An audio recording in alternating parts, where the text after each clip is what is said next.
Whether you're thinking of divorcing your narcissistic spouse, right in the middle of it, or have finalized your divorce, the tactics are the same.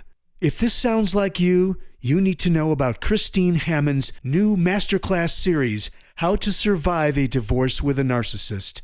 In this 4-hour video series, Christine Hammond introduces the toxic tactics that narcissists use to abuse, humiliate, and manipulate you, and teaches you exactly how to recognize these tactics and navigate through them with mastery and confidence. How to Survive a Divorce with a Narcissist is a deep dive, a masterclass that'll show you how narcissists use tactics like bait and switch, scare tactics, roller coaster ride, and child's play. It's How to Survive a Divorce with a Narcissist, a 4-hour recorded video masterclass with Christine Hammond. For more information or to purchase today, just go to growwithchristine.com/narcissism. That's growwithchristine.com/narcissism. This masterclass will change your life. Again, that's growwithchristine.com/narcissism.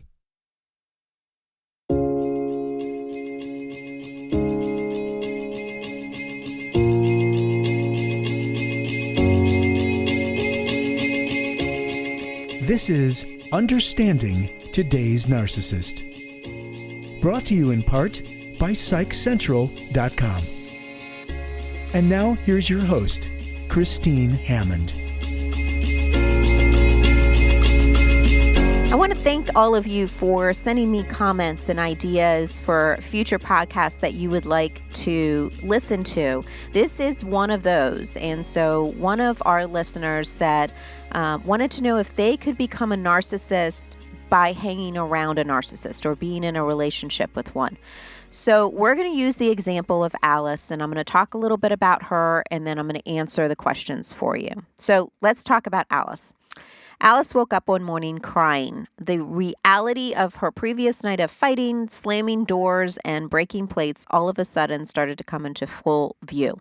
Her house was a mess. Her husband of 8 years was gone, and she felt as broken as the plates on the floor. She could hardly recognize herself anymore. In the middle of the screaming last night, amidst the vulgar names that her husband had called her, he said that she was a narcissist. Could that be true? Could he be right? Let's look at that. Alice grew up quickly. She was the eldest of 7 children, and her mother frequently leaned on her to help with her siblings, preparing meals and cleaning the house. It was a miracle that she found time for her studies, but when she did, she excelled. However, the pressures at home frequently sank her into depression, anxiety, and perfectionism. So when she met her husband, she seized the opportunity to escape. Their relationship was an instant attraction and connection.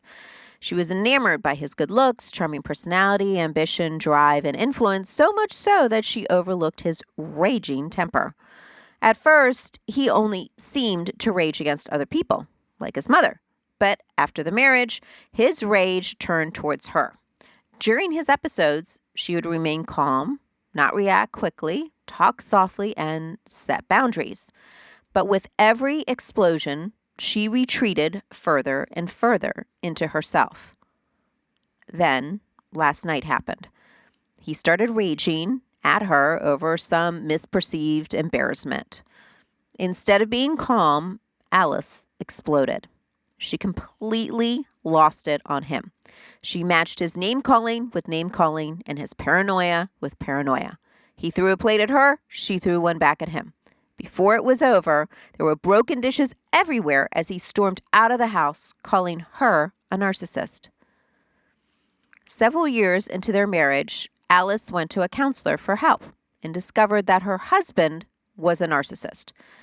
She learned how to manage her expectations of him and not take on responsibility. But that was difficult for her given her past, because she had taken on so much responsibility as a child.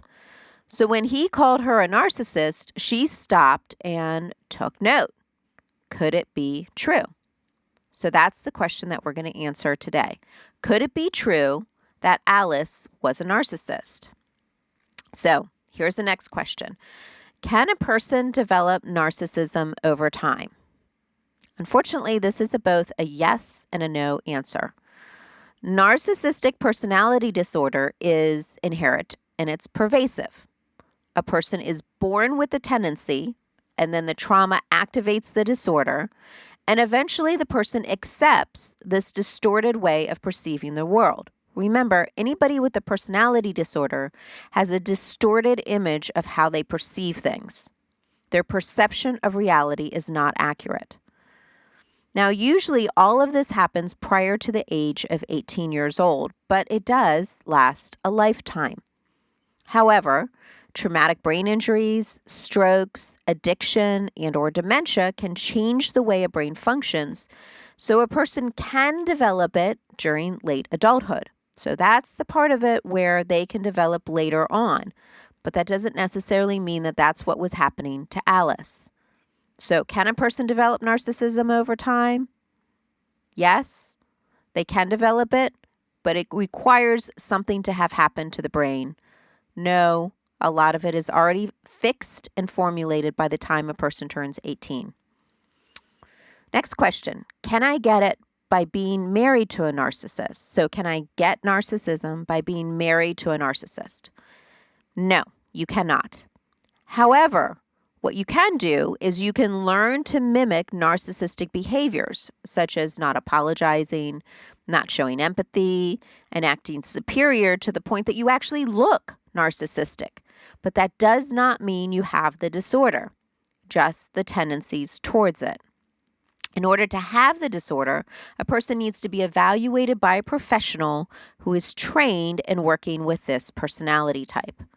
So can you get narcissism by being married to a narcissist? No, you can't. But you can mimic some of their very unhealthy behaviors and thus making you look like something that you really aren't. Next question. So why do I act like the narcissist? Well, think of it this way. Misery loves company. A narcissist encourages narcissistic behavior by responding positively to other narcissists and looking down on those that do not have the same characteristics. Often when a person is trying to deal with a narcissist, kindness, empathy, and understanding do not work. So they default to acting just like the narcissist in order to get their attention. So sometimes we act like the narcissist because we find that that's the most effective way in order to get the narcissist's attention. But that doesn't mean that you are a narcissist. Next question. Why do I become so abusive? So Alice was asking this question. Why do I become so abusive? Sometimes in order to be heard, you might resort to abusive behavior. This is usually very out of character, which is what happened with Alice, and it's shocking when it does happen. But the narcissist wants you to be just as abusive as them. Because when they are abusive, they don't stop until you are equally as abusive.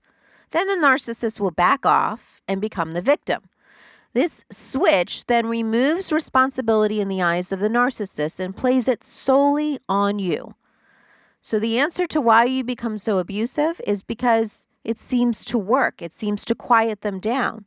But when that happens, be warned, they will flip it back on you, and now they will become the victim and you will be the aggressor. So that answers the question, why do you become so abusive? Next question, what can I do to stop?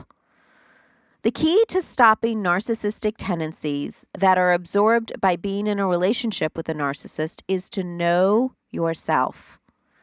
Not just knowing who you are, but knowing who you want to be, what your strengths are, what your weaknesses are. Narcissists feed off of people who are insecure and unaware of their gifts and talents. Let me say that again. Narcissists feed off of people who are insecure and unaware of their own gifts and talents. They like this type of person because the narcissist can then mold them into the person the narcissist wants them to be.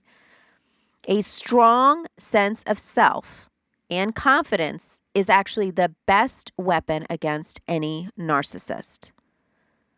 So what you can do to stop is to have a strong sense of who you are, a strong confidence in your abilities, in just how you exist. That is the best weapon against a narcissist. So let's go back to Alice for a second. Alice returned to therapy after that night of the breaking of the plates, and she worked on restoring who she was, herself. It took a few months to rediscover her personality, but once she got it back, she was then unwilling to let it go, and she no longer fell for his abusive trappings. So, are you becoming a narcissist? Well, the answer to the question is you have to look at yourself. And you can't develop and get narcissistic personality disorder unless there's some type of brain function that has gone wrong. Other than that, your behavior is most likely because you're mimicking the narcissist's behavior for a variety of reasons that we just discussed. So if you find that you're acting like the narcissist that you don't like, please go seek some help.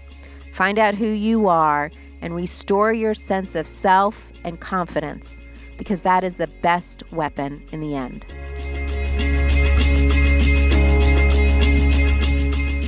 Thanks for listening to Understanding Today's Narcissist with Christine Hammond. Brought to you in part by PsychCentral.com. For more information, visit growwithchristine.com.